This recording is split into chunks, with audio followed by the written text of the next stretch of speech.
میرے منہ میں بدبو نہیں آنا چاہیے. سن لو, جب آدمی منہ کی بدبو سے دنیا میں اتنا ڈرتا ہے کہ نیند سے اٹھنے کے بعد بغیر برش لیے وہ باہر نہیں نکلتا, دوستوں سے گفتگو نہیں کرتا, اللہ اللہ مگر اللہ اکبر, وہ موقع کیسا ہوگا, وہ حالات کیسے ہوں گے. فلم دیکھ کر کے کسی ہیرو کے چکر میں زنا کی طرح جانے والوں, میری قوم کے جوانوں, اللہ اکبر, ارشاد فرماتے ہیں زانیوں کی شرمگاہوں سے سڑی ہوئی بدبو آئے گی تو پورا محشر ان پہ لعنت کرے گا. لعنت, محشر بھی لعنت کرے گا, فرشتے بھی لعنت کریں گے, اللہ بھی لعنت کرے گا, اور اللہ ان سے قیامت کے دن کلام نہیں کرے گا, ان سے اللہ بات نہیں کرے گا. اسی پہ بس نہیں, اب سنو, ابھی آپ نے جہنم کا ذکر سنا, آگے آقا فرماتے ہیں ان چہروں پر جہنم کی آگ رکھ کر بھڑکائی جائے گی. ان کے چہروں پر جہنم کی آگ رکھ کر کے زانیوں کے چہرے پہ آگ بھڑکائی جائے گی. کبھی تندور کے اندر کوئی چیز سینکی جاتی ہے تو کیسے الٹ پلٹ کیا جاتا ہے, زانیوں کے چہروں کو جہنم میں الٹ پلٹ کیا جائے گا, ان کے چہروں میں آگ بھڑکائی جائے گی. اسی پہ بس نہیں, میرے اور تمہارے سچے نبی فرماتے ہیں پھر حضرت مالک یعنی جہنم کے داروغہ جہنم کی آگ کی بنی ہوئی قمیص اس کے بدن پر پہنائیں گے. ہائے ہائے, جو مئی کی گرمی برداشت نہ کر سکے, جو دسمبر کی سردی برداشت نہ کر سکے, یہ کمزور جسم جس پر مکھی اور مچھر چلے, تو یہ کمزور جسم مکھی اور مچھر کے ڈنک کو برداشت نہیں کر سکتا.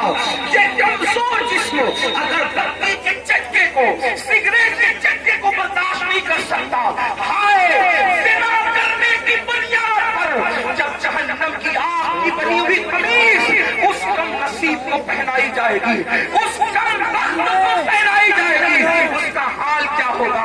اگر یہ بات کوئی مولوی صاحب کہہ دیتے تو لوگ کہتے مولانا ڈرا رہے ہیں, اگر کوئی لیڈر سیاسی کہہ دیتا تو لوگ کہتے کہ اپنی بات ہو رہی ہے, لیکن واللہ یہ اس رسول نے فرمایا ہے جو زمین میں بیٹھ کر کے لاؤ کی خبر دیتے ہیں, جو ماں کے شکم میں رہ کر کے لوہے محفوظ پر چلنے والے قدم کی آواز کو سن لیا کرتے ہیں. اللہ اللہ لرز جاؤ گندی فلمیں دیکھ کر زنا کو شوق بنانے والوں, لرز جاؤ, آگ کی قمیص جب ان کو پہنائی جائے گی تو وہ تڑپیں گے, وہ پھلکیں گے. اسی پر بس نہیں بلکہ تمہارے اور میرے سچے نبی مصطفیٰ کریم رؤوف الرحیم صلی اللہ علیہ وسلم فرماتے ہیں اس کے بعد حضرت مالک فرشتوں کو کہیں گے جو جہنم کے فرشتے ہیں, ان سے کہیں گے ان زانیوں کی آنکھوں میں آگ کی سلاخیں ڈال دو, ان جہنمیوں کی آنکھوں میں آگ کی سلاخیں ڈال دو. ہائے ہائے, جہنم کی آگ سے بنی ہوئی سلاخیں ان کی آنکھوں میں ڈالنے کا حکم ہوگا. حضرت مالک کہیں گے یہ زانی لوگ حرام دیکھتے تھے اپنی آنکھوں سے, حرام دیکھتے تھے اپنی آنکھوں سے, ان کی آنکھوں میں جہنم کی آگ کی سلاخیں پھیر دو. تھوڑا غور تو کرو, اگر یہ بات کسی کتاب میں کسی صرف ایک عام انسان کی لکھی ہوئی ہوتی میں کبھی اتنے اہتمام سے بیان نہ کرتا, لیکن وہ رسول بیان کر رہے ہیں جن کی زبان پر سوائے حق سے کچھ اور جاری نہیں ہوتا. میرے امام کہتے ہیں وہ دہن جس کی ہر بات وحی خدا, چشمہ علم و حکمت کے لاکھوں سلام, وہ زبان جس کو سب کل کی کنجی کہے, اس کی نافذ حکومت پہ لاکھوں سلام. 2 منٹ کی لذت کے لیے اللہ کو ناراض کرنے والوں, 2 منٹ کی لذت کے لیے اپنی آنکھ کو تباہ کرنے والوں, پکچروں میں ہیرو ہیروئن کو زنا کرتا دیکھ کر, گندی پکچریں دیکھ کر اپنی آخرت کو تباہ و برباد کرنے والوں, سوچو تو صحیح, گناہ میں لذت تو ہے مگر عزت نہیں ہے, گناہ میں لذت تو ہے مگر سکون نہیں ہے. اور سکون کے متلاشیوں آج کہتے ہو دل کو سکون نہیں, کوئی کہتا ہے روزی میں برکت نہیں, کوئی کہتا ہے گھر میں آرام نہیں, کسی نے کچھ کر دیا, کسی نے کچھ کر دیا. میں کہتا ہوں کیا نہیں کیا یہ 2 نمبر کی بات ہے, لیکن ہم نے اپنی تباہی کا سامان کیا, نرم نرم قدوں پہ لیٹ دیکھ کر جس گھر میں زنا کی فلمیں دیکھی جائے گی اس گھر میں برکت کا نزول کیسے ہو سکتا ہے؟ اللہ اکبر. جس گھر میں پکچریں چلے گی ہیرو ہیروئن کو بھاگتا ہوا دکھایا جائے گا، جس گھر کے اندر زنا کی ترغیب دی جائے گی اس گھر میں برکتوں کا نزول کیسے ہوگا؟ جملہ کڑوا لگے تو معاف کر دینا، مراد آباد والوں غور سے سنو، جس گھر کی برکت کو اللہ اٹھا لے ملا کی دعا اور تعمیر اس گھر میں کبھی برکت نہیں لا سکتے. اس لیے یہ خدا کی طاقت کے سامنے انسان بے بس ہے. خدا کی شان کے ہے، وہ جو چاہے فیصلہ کرے، وہ جو چاہے فیصلہ کرے، وہ عادل ہے، وہ ظلم نہیں کرتا. انسان بے بس ہے، بے بس ہے، لیکن یاد رکھنا اہل وجاہت کی بات نہیں کر رہا ہوں، ان کی شان الگ ہے، مگر یاد رکھنا ہم جیسے انسان تو بے بس ہی ہے. اللہ اکبر. میرے آقا علیہ السلام کے پیارے دیوانوں، زنا کر کے گھر کی برکت کو ختم کر کے صرف تعویذات کے سہارے اور اللہ اکبر بزرگوں کی دعاؤں کے سہارے گھر میں برکت کے متلاشی ہو. اللہ نہ چاہے تو پھر گھر میں کوئی برکت نہیں لا سکتا. ہم لوگ اہل توحید ہے، اہل سنت صوفیہ کے ماننے والے ہیں. ہمارا عقیدہ یہ ہے خیر ہی و شر ہی من اللہ تعالی، ہر خیر و شر اللہ کی طرف سے ہے. لیکن اللہ اکبر، اب سنو، غور سے سنو، میرے اب تمہارے آقا فرماتے ہیں، حضرت مالک کہیں گے آگ کی صلاح کی آنکھوں میں پھیر دو، آگ کی جہنم کی آگ کی صلاح میں آنکھوں میں پھیر دو. جب آنکھوں میں پھرے گی وہ کمزور آنکھیں، وہ ننھی ننھی آنکھیں جس میں اگر ایک چھوٹا سا تن کا جائے، تن کا، تو آدمی برداشت، پیاس کے ننھے سے ذرات جائے تو برداشت نہیں کرتا. حتیٰ کہ نیند کا ٹھنڈا سرما لگے تو آنسو ٹپ ٹپ نکلتے. نیند کا سرما جو آنکھ برداشت نہ کر سکے، جب زنا کی وجہ سے اور حرام دیکھنے کی وجہ سے ان آنکھوں میں آگ کی سلاخیں ڈالی جائے گی، کیا بنے گا ان آنکھوں کا؟ اور جب فرشتے آگ کی سلاخیں اس آنکھ میں پھیریں گے تب وہ انسان ان فرشتوں سے کہیں گے ہم پہ رحم تو کرو گا، ہم قابل رحم ہیں، ہم پہ رحم کرو، ایک لمحے کے لیے رحم کرو. وہ کہیں گے ظالم، تو دنیا میں اللہ کی نافرمانی کرتا تھا، زنا کرتا تھا، حرام دیکھتا تھا، اور آج ہم سے کہہ رہا ہے کہ ہم رحم کریں، ہم تو اللہ کے بندے، تو نے نافرمانی کی اللہ کی، ہم نہیں کر سکتے. اللہ کی طرف سے جو حکم ہے ہم وہ ضرور کریں گے. اللہ اکبر. یہ ہے زانیوں کے حوالے سے. یہ تو میں نے اختصار کے ساتھ ایک حدیث پڑھی. میں اپنے جوانوں سے کہتا ہوں آج زنا افیئر کے نام پر بڑھ رہا ہے. میرے بھائیوں اس طرف نہ جاؤ، بلکہ نکاح کو اتنا سستا کرو کہ زنا کرنا مشکل ہو جائے، نکاح کو اتنا آسان کرو زنا کرنا مشکل ہو جائے. بڑی معذرت کے ساتھ ظالم معاشرے نے نکاح کو اتنا مشکل کر دیا ہے کہ اب لوگ زنا کو آسان سمجھنے لگے ہیں. نہیں، جس معاشرے میں زنا ہوگا اس معاشرے میں بیماریاں ہوگی، جس معاشرے میں زنا ہوگا اس معاشرے کے اندر بے برکتی ہوگی، جس معاشرے میں زنا ہوگا اس معاشرے میں تباہی ہوگی. جہاں گناہ ہے وہاں فنا ہے. اور ایک بات بھی عرض کر دوں، جو زنا کرتے ہیں اللہ ان کے یہاں عیبی اولاد پیدا کرتا ہے، عیبی اولاد ان کے گھروں میں. اب کسی گھر میں عیبی اولاد دیکھنا تو قیاس مت لگا لینا کہ اس نے زنا ہی کیا ہوگا، ایسا نہیں. کچھ لوگوں کو بطور سزا عیبی اولاد دی جاتی ہے اور کچھ لوگوں کو بطور امتحان عیبی اولاد دی جاتی ہے. کسی کا امتحان بھی ہو سکتا ہے، جیسے حضرت ایوب علیہ السلام کا امتحان ہوا، اللہ والوں کا امتحان ہوا. تو میرے بھائیوں زنا کی طرف نہ جاؤ اور نکاح کرو، اور نکاح جلدی کرو. اپنے جوانوں سے کہتا ہوں اگر گھر والے نکاح کرنے میں تاخیر کرے تو نوجوانوں کو یہ گھر میں عرضی رکھنے کا حق ہے کہ میری شادی کر دو، لیکن حرام کی طرف نہ جاؤ۔ اور آخری میں بات سمیٹتے ہوئے عرض کروں، اگر ایسا نہیں کیا تو زنا وہ بدترین فعل ہے میرے بھائی، نسلوں تک اس کی سزا ملتی رہے گی۔ روزی میں برکت نہیں ہو سکتی، روزی میں کبھی برکت نہیں ہو سکتی، چہرے کا نور اٹھا لیا جائے گا، عمر گھٹا دی جائے گی، کہیں پناہ نہیں ملے گی۔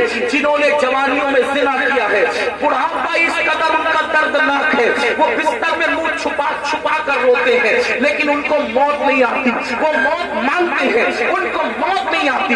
جوانی میں پاپ کرنے والے، جوانی میں آوارگی کرنے والے، جوانی میں عیاشی کرنے والے، جوانی میں عیش کرنے والے دردناک زندگی گزارتے ہیں، کوئی پوچھنے والا نہیں رہتا، اس لیے کہ جس کی طرف سے خدا کی نظر رحمت گر جاتی ہے ان کا کوئی پرسان حال نہیں۔ اس لیے میرے بھائیوں، آج سے پہلے اگر گندی فلم دیکھی ہو، آج سے پہلے کوئی زنا کا کام کیا ہو، آج سے پہلے کسی لڑکی سے ناجائز تعلقات رکھا ہو، آج سے پہلے کسی لڑکی کو پاپ کی نظر سے دیکھا ہو، آج کی اس محفل میں سچی توبہ کر لو، کیونکہ توبہ کا دروازہ کھلا ہوا ہے اور آج ہی کھلا ہے۔ جس دن مر جاؤ گے، روح کا جس رشتہ جسم سے ٹوٹ جائے گا، توبہ کا دروازہ ہمارے لیے بند ہو جائے گا۔ اللہ اللہ، ایک بزرگ مجذوب تھے، وہ بستی میں لوگوں سے کہتے تھے، لوگوں اللہ سے صلح کر لو، لوگوں اللہ سے صلح کر لو، لوگوں اللہ سے صلح کر لو۔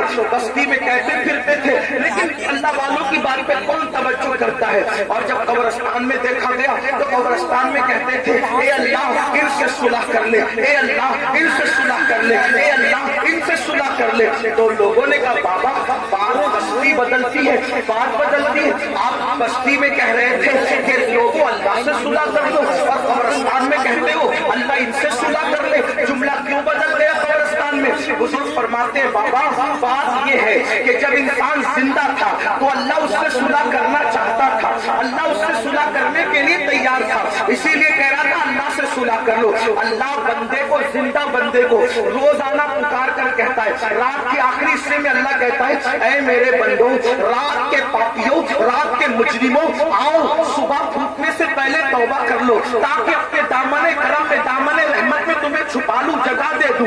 اللہ ہر رات پہلے آسمان پر تجلی کرتا ہے جیسا کہ اس کی شان ہے، اور اپنے بندوں سے کہتا ہے، آؤ مجرموں میری بارگاہ میں توبہ کرو تاکہ میں تمہیں معاف کر دوں۔ اور جب سورج غروب ہوتا ہے تو غروب ہونے سے پہلے پھر صدا لگاتا ہے جیسا کہ اس کی شان ہے، آواز دیتا ہے بندوں کو جیسا کہ اس کی شان ہے، میرے بندوں آؤ، دن گزرنے سے پہلے پہلے دن کے مجرموں توبہ کر لو تاکہ میں تمہیں معاف کر دوں۔ ہائے انسان، تیری غفلت پر افسوس ہے، لیڈر بلائے تو دوڑا دوڑا جاتا ہے، ایم ایل اے ایم پی بلائے تو دوڑا دوڑا جاتا ہے۔ روزانہ میرا اللہ جو کروڑوں ماؤں سے زیادہ ہم سے پیار کرتا ہے، میرا اللہ جو کروڑوں ماؤں سے زیادہ ہم سے محبت کرتا ہے، میرا اللہ جو ہماری سرکت پوشی کرتا ہے، وہ ستار ہے، عیبوں کا چھپانے والا ہے۔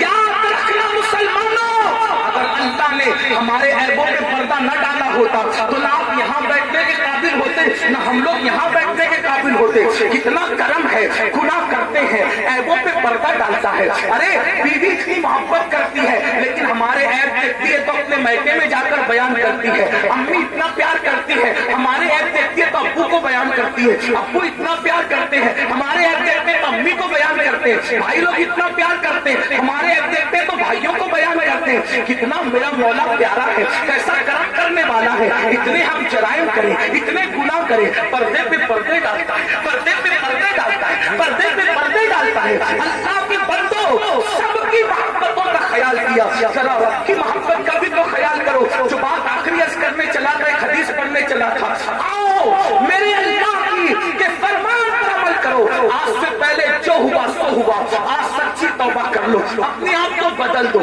زندگی میں تبدیلی پیدا کر لو، زندگی میں انقلاب پیدا کر لو۔ پتا ہے اللہ نے کیسے کیسوں کو معاف کیا، بس یہ روایت پڑھ کے بعد ختم کروں گا تاکہ میرا جوان جو گانے سن کر مجرم ہو گیا، جو زنا کر کے مجرم ہو گیا، جو عورتوں سے پیار کے نام پہ مجرم ہو گیا، ان کو دھاڑس دے کہ ہم توبہ کریں تو اللہ ہمیں معاف کرے گا، اللہ ہماری مغفرت کرے گا۔ دل کے کانوں سے سننا، اور میری بہنیں بھی اگر موجود ہوں، آج کل لڑکیوں میں بھی سیریل دیکھ کر کے ایک عجیب سا بھوت سوار ہے، افیئر کا، دوستی کا، ناجائز تعلقات کا۔ نہیں، ہمارے یہاں شادی سے پہلے کوئی دوستی نہیں ہے، لڑکا لڑکی کی کوئی دوستی نہیں ہے۔ علامہ ابن الجوزی لکھتے ہیں، میرے آقا نے فرمایا اگر مریم جیسی عورت ہو پاک دامن اور داؤد جیسا پاک دامن مرد ہو اور دونوں تنہائی چاہیں تو میں دونوں کو تنہائی کی اجازت نہیں دے سکتا۔ یہ اللہ کے رسول کا فرمان ہے۔ اور آج اسکول کے لڑکوں سے دوستی، کالج کے لڑکوں سے دوستی، یونیورسٹی کے لڑکوں سے دوستی، اور پھر ماں باپ کہتے ہیں ارے یہ مولوی لوگ تو پرانے خیال کے ہیں، آج تو نیا دور ہے۔